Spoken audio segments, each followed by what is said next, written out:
to feel in heaven when my lover's near. Lord, let this moment last for another year. Though today has ended, the night's still young, I'd say. Lover, don't go away. Let it be the thing that I am longing for. Let's fly out from Manhattan to the California shore, just to watch the ships at night on the San Francisco Bay. Oh, lover, please, please stay. Don't say you have to go. Don't say you need to run.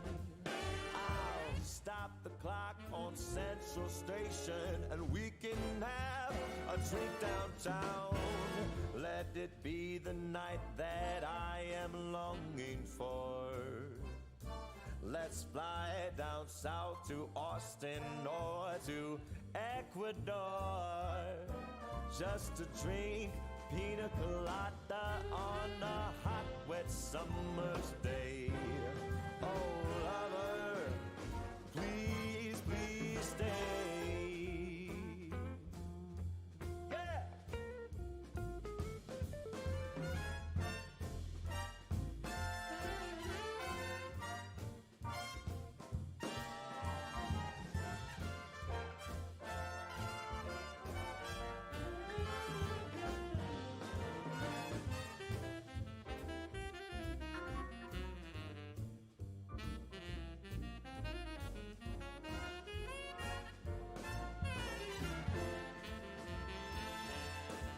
Don't say you have to go. Don't say you need to run. I'll stop the clock on Central Station and we can have a drink downtown. Let it be the night that I've been longing for. Let's fly down south to Austin or to Ecuador, just to drink pina colada on a hot, wet summer's day. Oh, lover, oh, lover, oh, lover, please, please stay.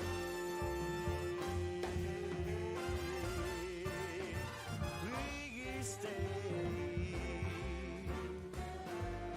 Please stay.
Year 2022 third quarter earnings conference call.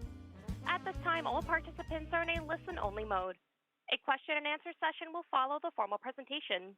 If anyone should require operator assistance during the conference, please press star 0 on your telephone keypad. As a reminder, this conference is being recorded.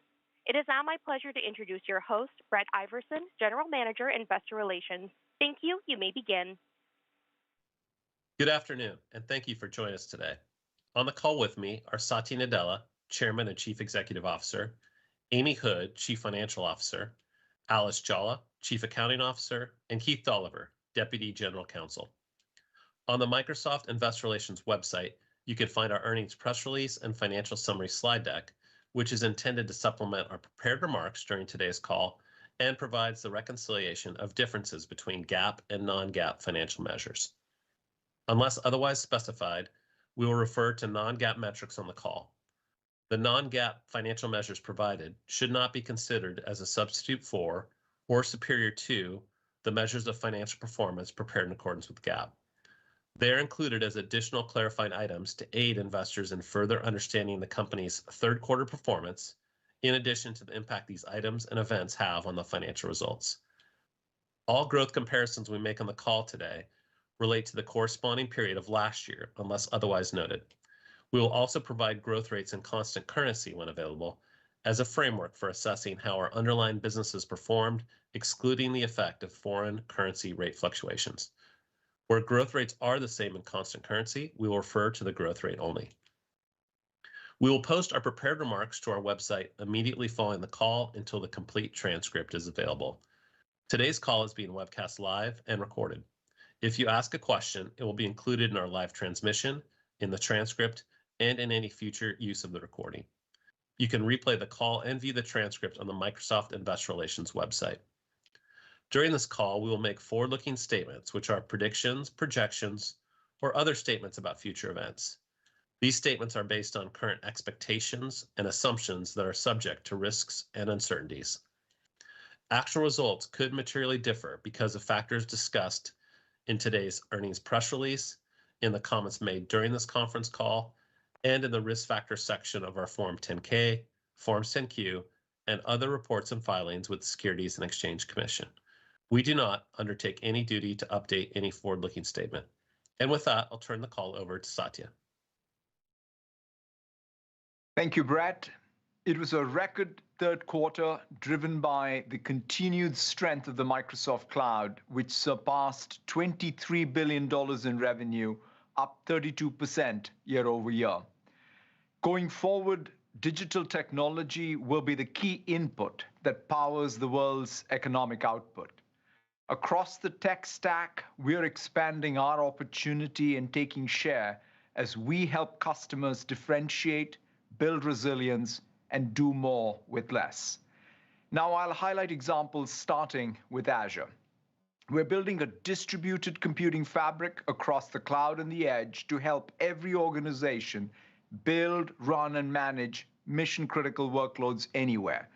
This quarter, we helped more customers than ever, simplifying and accelerating their cloud migrations.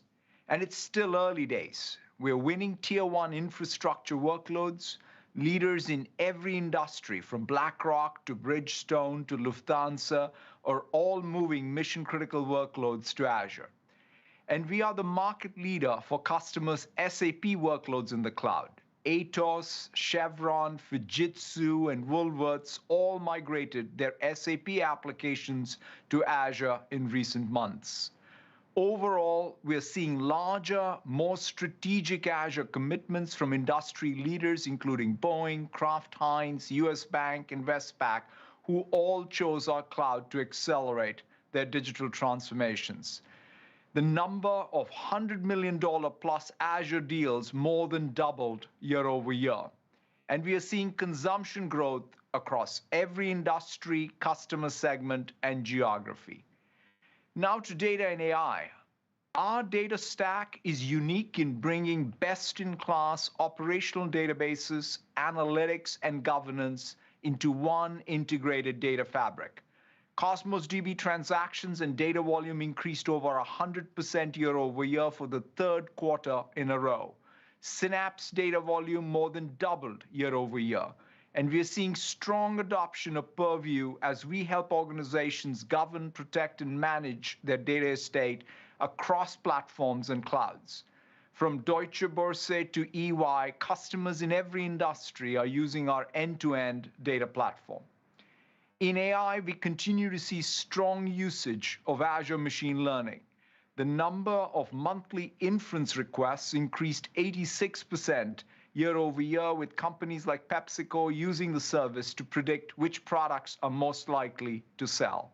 And our Azure OpenAI service brings together advanced language models with the enterprise capabilities of Azure, helping companies like CarMax turn customer reviews into customized content for shoppers. Now to developer tools.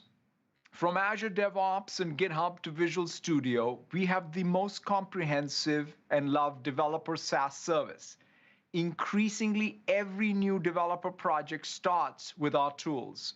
Visual Studio has more than 31 million monthly active users, including most of the Fortune 500, and GitHub usage is increasing among both independent developers and startups, as well as the world's most established enterprises. 90% of the Fortune 100 use GitHub. In fact, Mercedes-Benz, for example, is using GitHub Enterprise to provide a unified development platform for more than 20,000 employees to build, ship, and maintain software. Now on to Power Platform. Power Platform has become the leading business process automation and productivity suite for domain experts in every industry. Power Platform surpassed $2 billion in revenue over the past 12 months, up 72% year over year, making it one of the fastest growing businesses at scale. Power Apps is the market leader in low-code, no-code app development, and Power BI has more than 200,000 customers. And our acquisition of Mineit adds new process mining capabilities, helping organizations identify bottlenecks and opportunities for operational efficiency. Now to Dynamics 365. Dynamics 365 is growing faster than the business applications market overall. For example, in a world of supply chain constraints, we are helping companies like Cracker Barrel and Unilever predict disruptions before they happen. Businesses like Heineken and Siemens are turning to Dynamics 365 to drive and deliver more consistent and personalized customer engagement and service.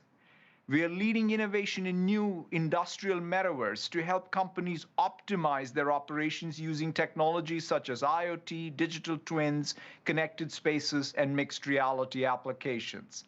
And we are further differentiating the Microsoft Cloud by bringing together Dynamics 365, Teams, and Synapse to usher in a new era of collaborative applications that transform every business function and process. When it comes to industry, our 6 industry clouds are helping customers speed time to value. Our cloud for healthcare was front and center at HIMSS last month, where we introduced Azure Health Data Services to unify disparate clinical imaging and medtech data. Cleveland Clinic will use the solution to normalize data from different systems and integrate insights into the clinician workflow. And with our acquisition of Nuance, I'm excited about our opportunity to apply the company's deep enterprise AI expertise to accelerate the growth of both Nuance's business and our industry clouds. Now on to LinkedIn. We once again saw record engagement as more than 830 million professionals use the platform to connect, learn, grow, and get hired. Amid the great reshuffle, we are seeing a skills-first labor market emerge. The number of companies using skills filters on LinkedIn to fill open roles has doubled year over year. And this dynamic labor market, hires on LinkedIn has increased 88%. Talent Solutions revenue was up 43%, marking the 6th consecutive quarter of accelerating growth. Our marketing solutions business continues to thrive as we offer advertisers high reach and ROI. And creators are increasingly turning to the platform to establish their voices and grow their communities using tools like Newsletter to share content they're passionate about. 28 million members now subscribe to at least one newsletter on LinkedIn, up 51% over the past quarter alone. Now on to Microsoft 365 and Teams. The last 2 years have proven that every organization needs a digital fabric that connects the entire organization from the boardroom to the front line to customers and partners. No company is better positioned to meet this need than Microsoft with Microsoft 365 and Teams. Teams is the most used and the most advanced platform for work and the only solution with meetings, calls, chat, collaboration, and business process automation. And organizations from enterprises to SMBs are relying on Teams to run their business. Our comprehensive approach reduces complexity and costs. Microsoft 365 customers can save as much as 60% compared to a patchwork of single-point identity, productivity, collaboration, and meeting solutions. Teams usage has never been higher. We are seeing growth in every segment, including very small businesses with Teams Essentials. Teams is the leading platform for collaborative apps. From Asana to Zendesk, there are over 1,000 third-party apps available, the Teams App Store. And companies in every industry, including CBRE, CVS Health, and the National Health Service in the United Kingdom, have built custom line of business apps within Teams, bringing business process directly into flow of work. And we are adding new growth engines to meet the demands of hybrid work with Teams Rooms, Teams Phone, and Microsoft Viva. Teams Room is bridging the gap between people working remotely and those in the office with innovations like Front Row. Teams Phone with Operator Connect enables organizations to easily bring their existing calling service to Teams. Total Operator Connect minutes increased 8x quarter over quarter. And Viva has more than 10 million monthly active users at companies like Bloom, Cerner, Marks & Spencer. This quarter, we added LinkedIn's Glint employee engagement tool to Viva, ensuring leaders can more easily solicit employee feedback and receive actionable insights. All this innovation is driving growth across Microsoft 365.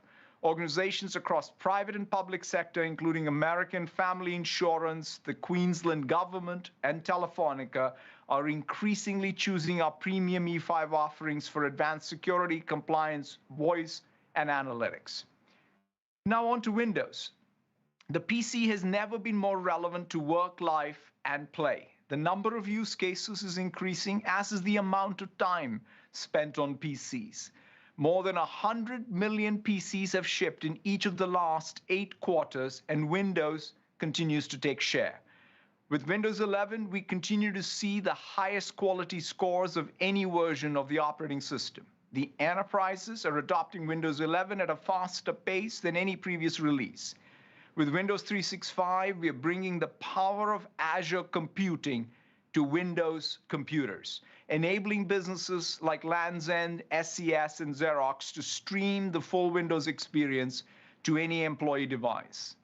New integrations between Windows 11 and Windows 365 will make it possible to switch between cloud PC and the local PC with a single click.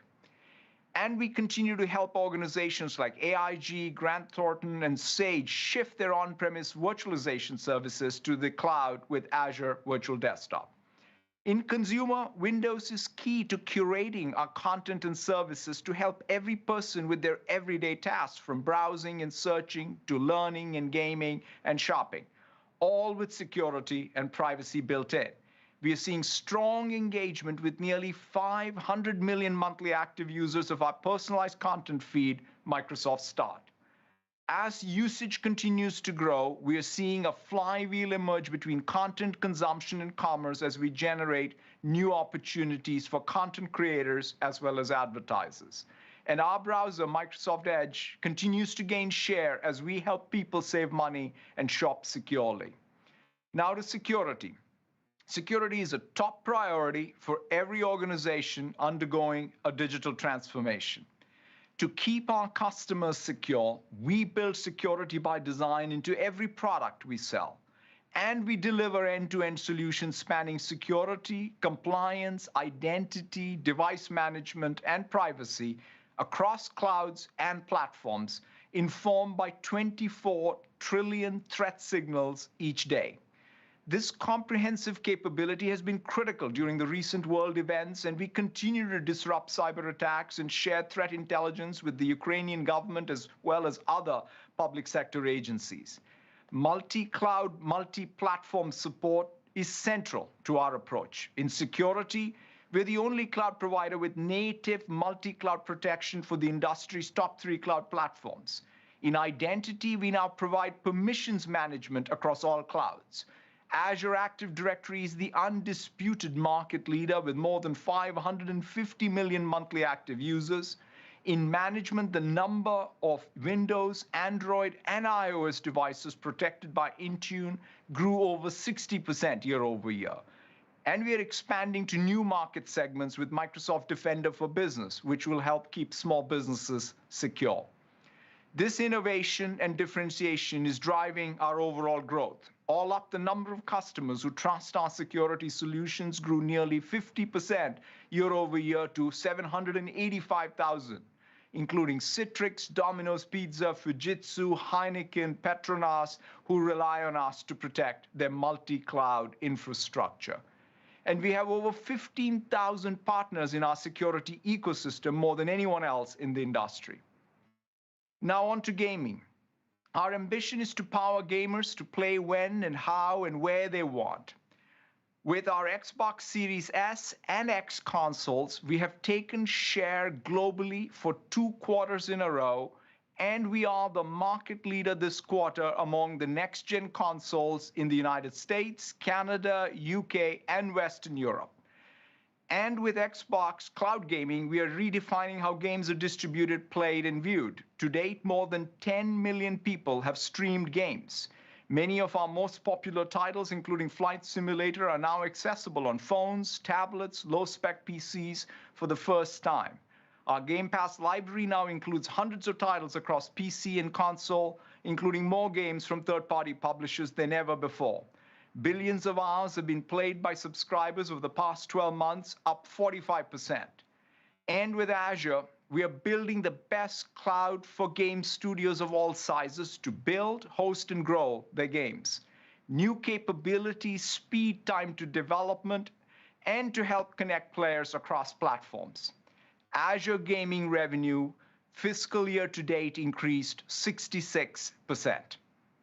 In closing, we are entering a new era where every company will become a digital company. Our portfolio of durable digital businesses and diverse business models built on a common tech stack position us well to capture the massive opportunities ahead. With that, I'll hand it over to Amy. Thank you, Satya, and good afternoon, everyone. This quarter, revenue was $49.4 billion, up 18% and 21% in constant currency. Earnings per share was $2.22, an increase 14% and 18% in constant currency when adjusted for the tax benefit from the third quarter of fiscal year 21. Several items impacted our financial performance that were not included in the guidance provided on our January earnings call. First, nuance. My comments today across Q3 results and Q4 outlook include the impact from the Nuance acquisition, which closed on March the 4th. Our results include $111 million in revenue and a negative 1 cent impact to earnings per share, including purchase accounting, integration, and transaction-related expenses. Within our results, unless specifically noted otherwise, Nuance was not a material driver of growth rates. We continue to expect the Nuance acquisition will be minimally dilutive in FY22 and accretive in FY23 to non-GAAP EPS. Second, FX. The US dollar strengthened throughout the quarter and created an incremental 1-point FX headwind to total company revenue compared to expectations. As a result, revenue and EPS were negatively impacted by $302 million and 3 cents per share, respectively. Finally, the war in Ukraine. We suspended all new sales of our products and services in Russia. Revenue generated in Russia represents less than 1% of total company revenue, and we expect that it will decline significantly. The impact to operating income this quarter was roughly $130 million, split evenly between lower revenue and higher bad debt expense, resulting in a negative 1 cent impact to EPS. Our results for the quarter are better than we expected across revenue, operating income, and EPS. as we again delivered another strong quarter of top and bottom line growth. In our commercial business, healthy demand for our differentiated hybrid and cloud offerings, together with excellent execution by our sales teams and partners, drove increased commitment to our platform, as well as higher usage of our services that Satya mentioned earlier. Commercial bookings increased 28% and 35% in constant currency, significantly ahead of expectations, driven by strong execution across our core annuity sales motions. We also saw better than expected growth in large long-term Azure contracts against a very strong prior year comparable. Nuance benefited bookings by roughly 5 points. Our on-premises transactional licensing revenue across both the Office and server businesses was more negatively impacted than expected due to the transition from our open licensing program to our cloud solution provider program. Commercial remaining performance obligation increased 32% and 34% in constant currency to $155 billion, with a roughly equivalent split between the revenue that will recognize within and the portion beyond the next 12 months. And our annuity mix increased 2 points year over year to 96%. Commercial cloud revenue was $23.4 billion and grew 32% and 35% in constant currency, again, ahead of expectations. Microsoft Cloud gross margin percentage decreased slightly year over year to 70%, excluding the impact from the change in accounting estimate for useful lives. The Microsoft Cloud gross margin percentage increased roughly 3 points, driven by improvement across the cloud services, partially offset by sales mix shift to Azure. In our consumer business, as you heard from Satya, we saw market share gains across PCs, gaming consoles, and our Edge browser. Now back to the company level. As noted earlier, the US dollar strengthened throughout the quarter. FX decreased total company revenue by 3 points, 1 point unfavorable to expectations, decreased COGS by 1 point in line with expectations, and decreased operating expense growth by 2 points, 1 point favorable to expectations. Gross margin dollars increased 18% and 21% in constant currency, and gross margin percentage decreased slightly year over year to 68%. Excluding the impact of the change in accounting estimate, gross margin percentage increased approximately 1 point, driven primarily by improvement in our cloud services noted earlier. Operating expense increased 15% and 17% in constant currency, slightly lower than expected, as investments that shifted to future quarters were partially offset by the inclusion of Nuance. At a total company level, headcount grew 20% year over year as we continue to invest in key areas such as cloud engineering, customer deployment, LinkedIn, and sales, and included approximately 4 points of growth from the addition of Nuance. Operating income increased 19% and 23% in constant currency, and operating margins increased slightly year over year to 41%. Excluding the impact of the change in accounting estimate, operating margins expanded roughly 2 points year over year. Now to our segment results. Revenue from productivity and business processes was $15.8 billion and grew 17% and 19% in constant currency, in line with expectations. Better than expected results across Office 365, LinkedIn, and Office Consumer were offset by impacts from incremental FX, the open licensing transition, Russia, as well as lower than expected results in Dynamics. Office commercial revenue grew 12% and 14% in constant currency. Office 365 commercial revenue increased 17% and 20% in constant currency, driven by install-based expansion across all workloads and customer segments, as well as higher ARPU from continued momentum in E5 revenue. Paid Office 365 commercial seats grew 16% year over year to nearly 345 million, with continued growth in our small and medium business and frontline worker offerings. And nearly 45% of our Office 365 commercial seats were purchased through Microsoft 365. Office commercial licensing was lower than expected, down 28% and 25% in constant currency, driven by the factors discussed earlier and a lower mix of contracts with higher in-period revenue recognition. Office consumer revenue grew 11% and 12% in constant currency, ahead of expectations, driven by continued momentum in Microsoft 365 subscriptions, which grew 16% to 58.4 million. Dynamics revenue grew 22% and 25% in constant currency, driven by Dynamics 365, which grew 35% and 38% in constant currency, substantially faster than the market, although a bit lower than expected as we focus on stronger execution on our recent investments. LinkedIn revenue increased 4% and 35% in constant currency, with better than expected performance in talent solutions, as well as continued strength in marketing solutions and record levels of engagement on the platform. Segment gross margin dollars increased 16% and 19% in constant currency, and gross margin percentage was relatively unchanged year over year. Excluding the impact of the change in accounting estimate, gross margin percentage increased roughly 2 points, driven by improvement across all cloud services. Operating expense increased 13% and 14% in constant currency, and operating income increased 19% and 23% in constant currency. Next, the Intelligent Cloud segment, which includes approximately 4 weeks of results from Nuance. Revenue was $19.1 billion, increasing 26% and 29% in constant currency. Excluding the impact of Nuance and the approximately $150 million greater FX than expected, revenue results were ahead of expectations. Overall, server products and cloud services revenue increased 29% and 32% in constant currency.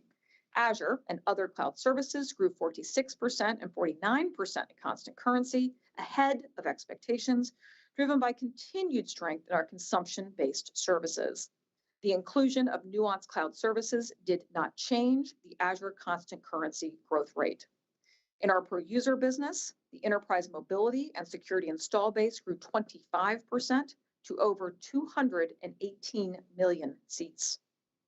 In our on-premises server business, revenue increased 5% and 7% in constant currency, ahead of expectations, driven by healthy demand for our hybrid offerings, partially offset by the open licensing transition mentioned earlier.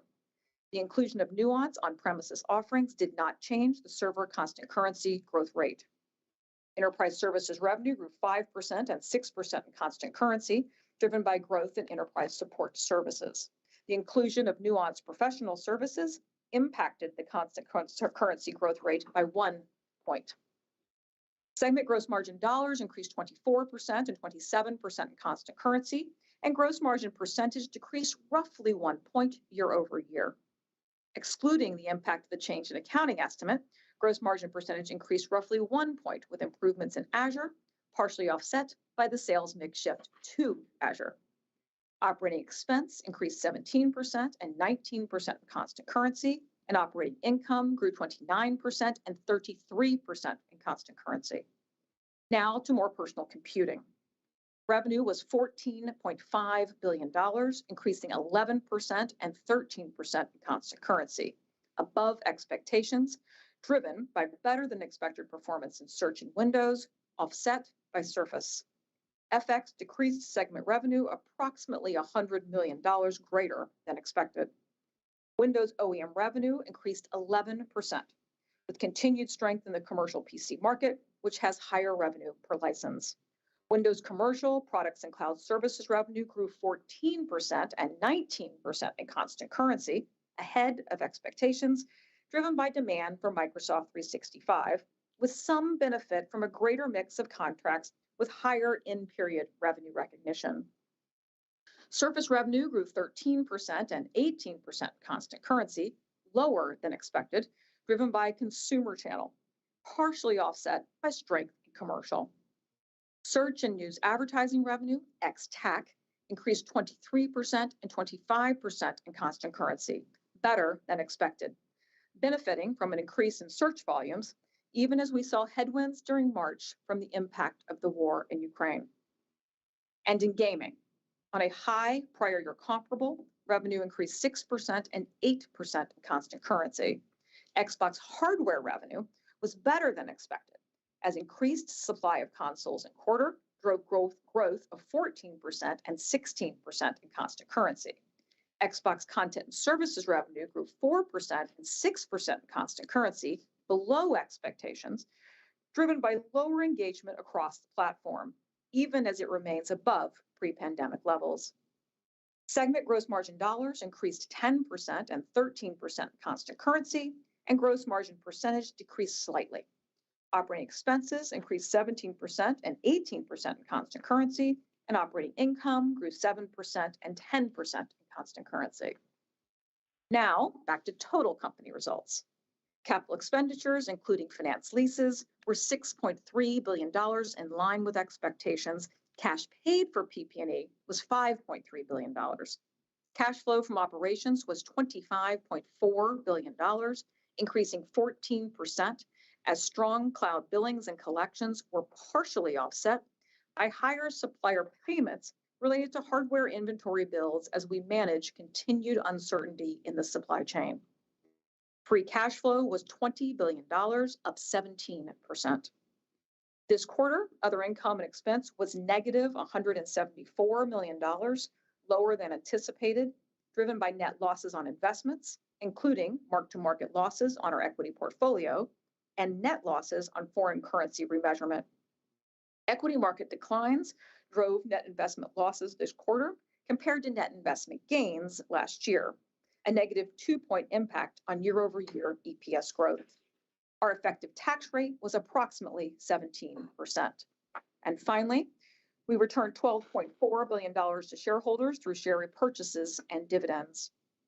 Now, before we turn to our outlook, a few reminders. First, FX. With the stronger US dollar and based on current rates, we now expect FX to decrease total company revenue growth by approximately 2 points and to decrease total COGS and operating expense growth by approximately 1 point. Within the segments, we anticipate roughly 3 points of negative FX impact on revenue growth and productivity and business processes, and 2 points in intelligent cloud and more personal computing. Second, my remarks for the next quarter include a full quarter of impact from the Nuance acquisition. Third, we anticipate the war in Ukraine to continue to impact our business in Q4 with a roughly $110 million impact on revenue and minimal impact on operating expenses. Next, we have taken into account the current impact of shutdowns in China in our outlook. However, extended production shutdowns that reach into May would further negatively impact our outlook across Windows OEM, Surface, and Xbox hardware. Finally, the outlook we give, unless specifically noted otherwise, is on a USD basis. With that context in place, let's turn to our Q4 outlook. In our largest quarter of the year, we expect our differentiated market position, customer demand across the solution portfolio, and consistent execution to drive another strong quarter of revenue growth. In commercial bookings, a growing Q4 expiry base, strong execution across our core annuity sales motions, and increased commitment to our platform should drive healthy growth against a strong prior year comparable. As a reminder, the growing mix of larger long-term Azure contracts, which are more unpredictable in their timing, always drives increased quarterly volatility in our bookings growth rate. Microsoft Cloud gross margin percentage should be down roughly 1 point year over year. Excluding the impact of the change in accounting estimate, Q4 gross margin percentage will increase roughly 1 point, driven by continued improvement across our cloud services, partially offset by a revenue mix shift to Azure. Capital expenditures, we expect a sequential increase on a dollar basis as we continue to invest to meet growing global demand for our cloud services. Next, segment guidance. In productivity and business processes, we expect revenue between $16.65 and $16.9 billion. In Office Commercial, revenue growth will again be driven by Office 365, with healthy seat growth across customer segments and ARPU growth through E5. We expect Office 365 revenue growth to be sequentially lower by 1 point or 2 on a constant currency basis. In our on-premises business, we expect revenue to decline similar to last quarter. In Office Consumer, we expect revenue to grow in the high single digits, driven by Microsoft 365 subscriptions. For LinkedIn, we expect revenue growth in the high 20s, driven by the strong job market and healthy engagement on the platform. And in Dynamics, we expect revenue growth similar to last quarter. For Intelligent Cloud, we expect revenue between $21.1 and $21.35 billion. Revenue will continue to be driven by Azure, which, as a reminder, can have quarterly variability primarily from our per-user business and from in-period revenue recognition, depending on the mix of contracts. We expect Azure revenue growth to be sequentially lower by roughly 2 points on a constant currency basis, with a bit more FX impact on US dollar growth than at the segment level. Azure revenue will continue to be driven by strong growth in our consumption business, and our per-user business should continue to benefit from Microsoft 365 suite momentum, though we expect moderation in growth rates given the size of the installed base. In our on-premises server business, we expect revenue to decline in the low to mid-single digits, as demand for our hybrid offerings will be more than offset by the strong prior year comparable, which included 4 points of benefit from contracts with higher in-period revenue recognition, as well as continued transactional weakness from the licensing program transition noted earlier. And in enterprise services, we expect revenue growth to be in the high single digits. In more personal computing, we expect revenue between $14.65 and $14.95 billion. As mentioned earlier, our guidance reflects the current constraints from the shutdowns in China, which have negatively impacted Q4 supply for OEM, Surface, and Xbox consoles. In Windows OEM, we expect revenue growth in the low to mid-single digits, driven by the continued shift to a commercial-led PC market where revenue per license is higher.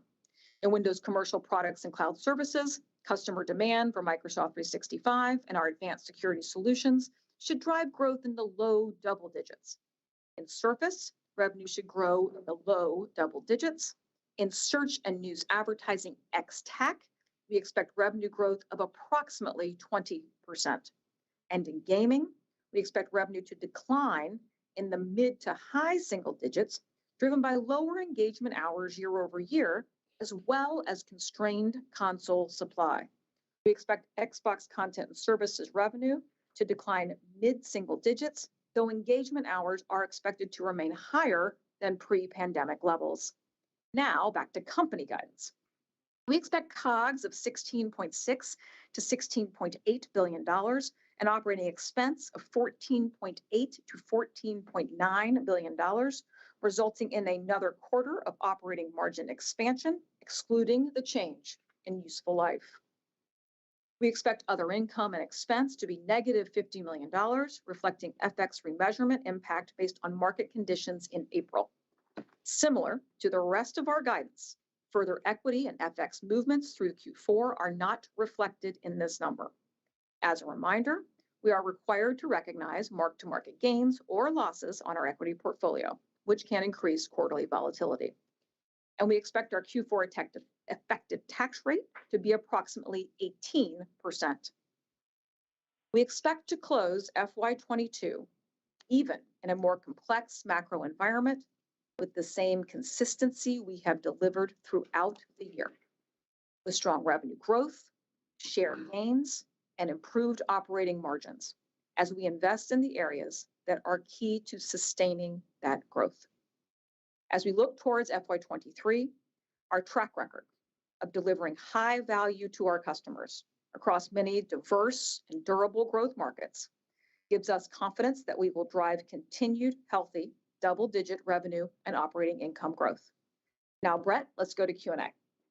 Thanks, Amy. We'll now move over to Q&A. Out of respect for others on the call, we request that participants please only ask one question. Jesse, can you please repeat your instructions? Absolutely. Ladies and gentlemen, if you would like to queue a question at this time, please press star 1 on your telephone keypad. The confirmation tone will indicate that your line is in the question queue. You may press star 2 if you would like to remove your question from the queue. For participants using speaker equipment, it may be necessary to pick up your handset before pressing the star keys. Our first question is coming from Keith Weiss with Morgan Stanley. Please proceed with your question. Excellent.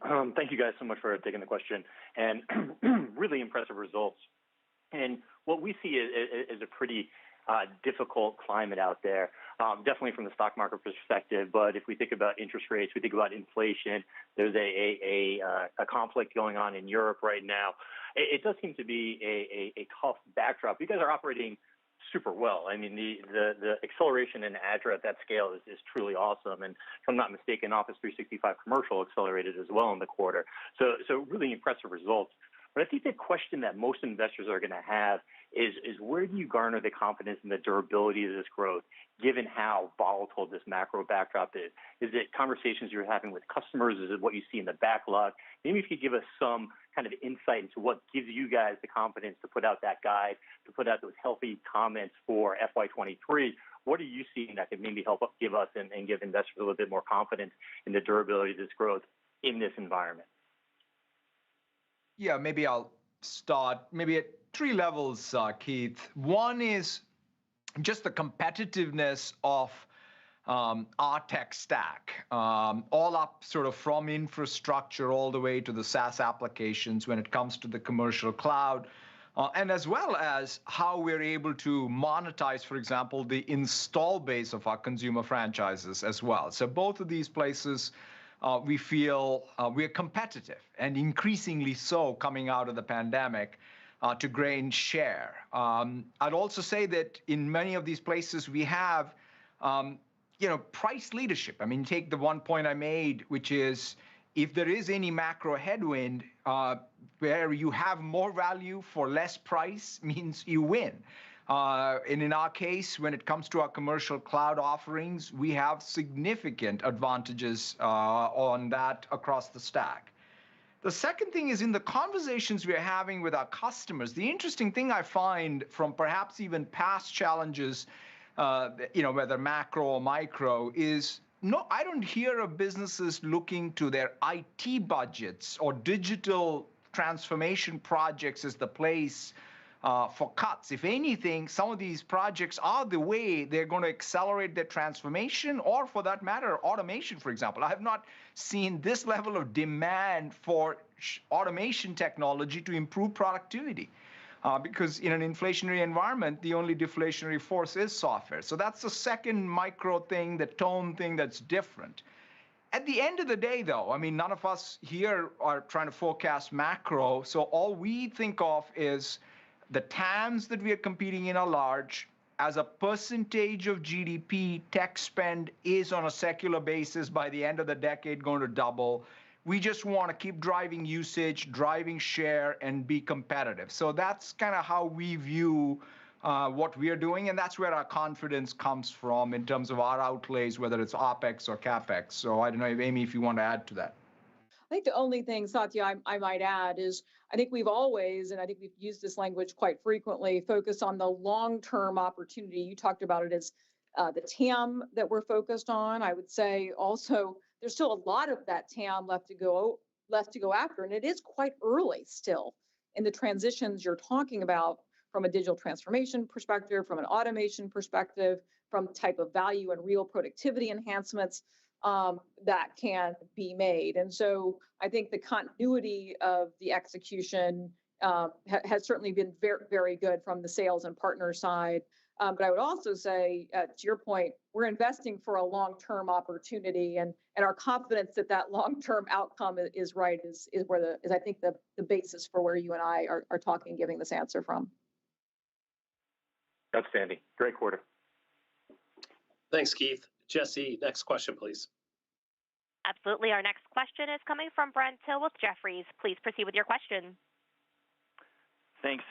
Amy, on your guidance, are you changing any of your close rate considerations or adding, more supply chain constraints into that, or is this the same guidance methodology that you've been giving us in the past? I assume we're specifically talking about most of the guidance in the more personal computing segment, where the supply chain constraints, which are specifically related to the production shutdowns in China, I generally follow the same principle I try to follow, which is I give you my best knowledge as of today. I did note and tried to do that with a lot of clarity that were the production shutdowns to extend into May, there would be further negative impact on those from a supply constraint position. As you know, on the OEM business, that revenue is recognized at the point of production. And then for Xbox consoles as well as Surface, it's at sell-in. So production delays even earlier in May can obviously have a big impact on the quarter. So we're watching it, and I've tried to make that transparent in the guidance. Outside of that, my guidance is reasonably consistent with how I like to do it. Great, thanks. Thanks, Brent. Jesse, next question, please. Our next question comes from Mark Mordler with Bernstein Research. Please proceed with your question. Thank you very much. Congratulations on the quarter and on the strong guidance. I think it's going to not just help the stock, but hopefully help a little bit more across into the industry. I'd like to look at Office, which had strength probably more than people expected. Where are we in the upsell opportunity from E3 to E5? And can you give us any sense of the sizing of how much of the growth, not just now, but going forward, do you think is going to come from frontline users? Thank you. Maybe I'll start answering that question, and Satya, if you want to add anything. Very specifically, Mark, I would say this quarter was quite similar in nature to what you saw in the past few. Seat growth, while across all segments, was especially good in frontline worker and SMB. That did mask a little bit, as it often does, the ARPU improvement, given those tend to be lower price SKUs, the ARPU improvement that we're seeing from the transitions into E5. The transition from E3 to E5 still has opportunity. I would say we're in the earlier transitions of that. So in terms as I think about going forward, there's certainly still room for both seat growth, specifically in frontline worker, as you noted, as well as SMB, and then ARPU expansion through the E5 transition. The thing I would add that Satya mentioned in his comments, and again in his first answer, is really the value that is available to customers in E5. Whether that is security, whether it's compliance, whether it's phone, whether it's analytics, the value of that suite, and if you think even more broadly, the value of Microsoft 365, which adds in more components around Windows, I think we are offering high value, and that tends to give us some optimism that we can continue to execute well in that segment. I don't know if Satya, if there's anything you would add to that. No, you covered it well, Amy. I mean, I think that the fundamentals are pretty strong here still, whether it's E5 growth, SMB growth, frontline worker. I'd also add emerging markets. I mean, this is the first time I feel that we have products that fit just emerging markets, like Teams Essentials, where we can even really penetrate markets that we've never sold anything in the past. And then the new growth engines that you talked about, Teams Phones, Teams Rooms, Viva, and even Windows 365 are all things that we can, again, drive growth from. And the point about sort of our value is probably a very, very strong in a time like this in particular. And we see it, like the one thing also I'd say is the usage data that we are seeing is peak everywhere. And so that's the other thing is we definitely will optimize for driving usage and deployment, and that's going to be our priority. Thank you very much. I really appreciate it. Congrats.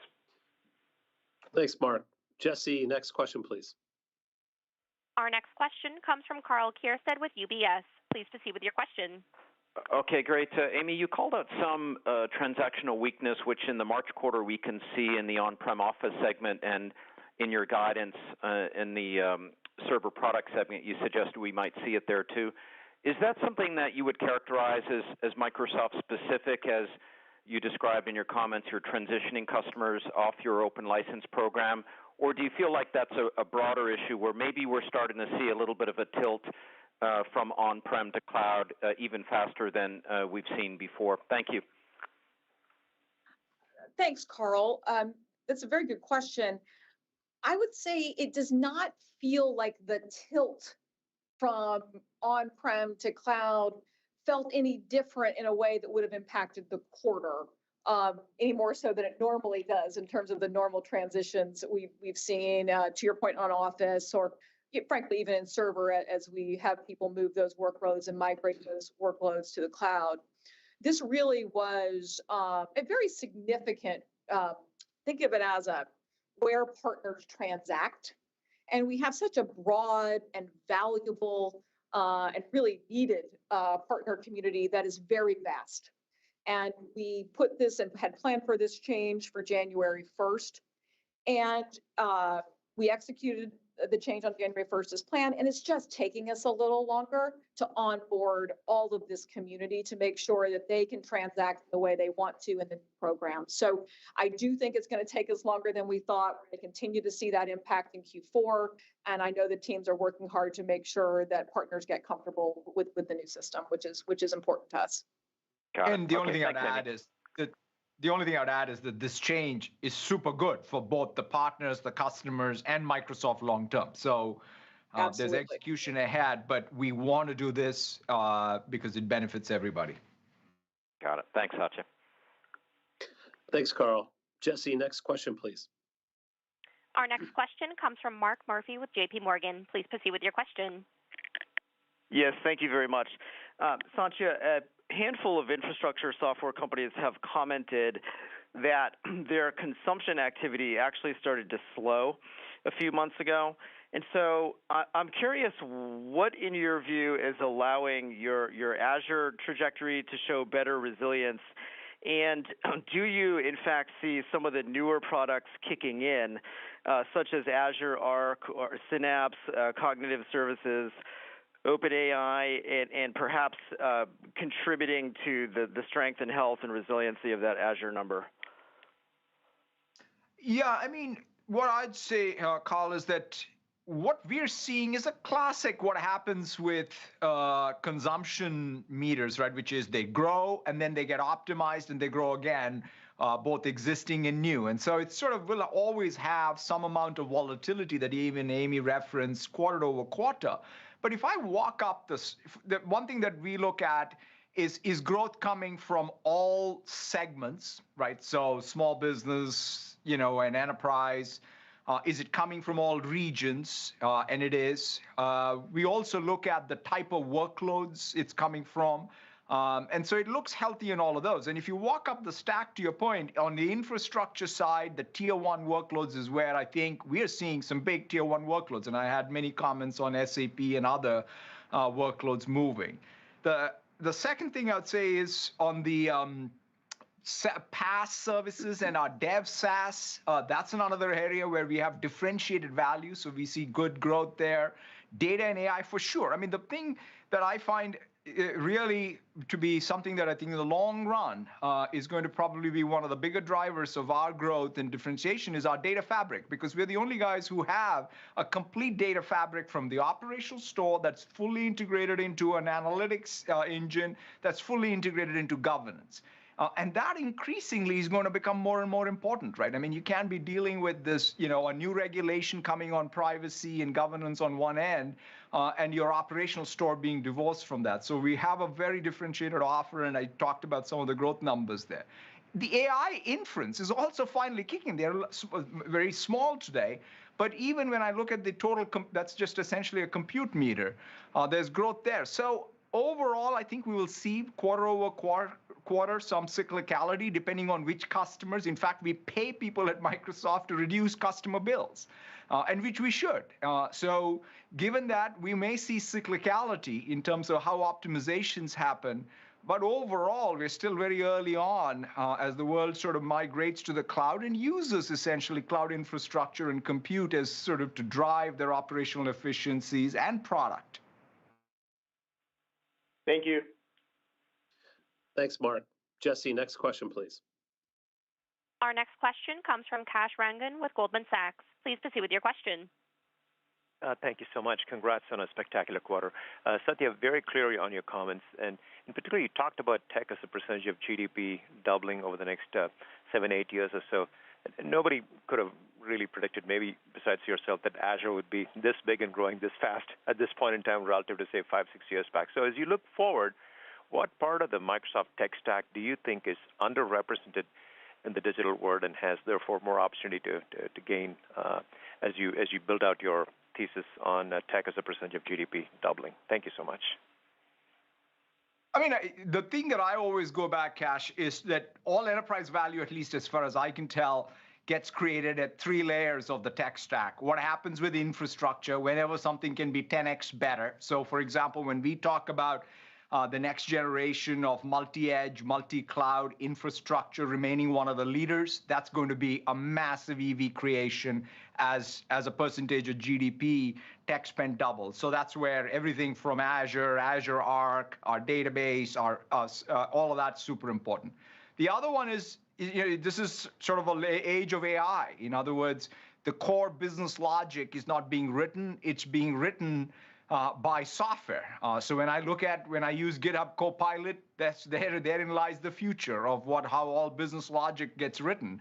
And so to me, the AI layer, both the training supercomputers as well as the inference layer, that's a place where you'll see us integrate what today you all consider to be 2 different businesses, whether it's Azure and Windows. They're just one business to me, because to me, where training happens, where inference happens, will be written once by developers, and then it'll light up across this distributed fabric.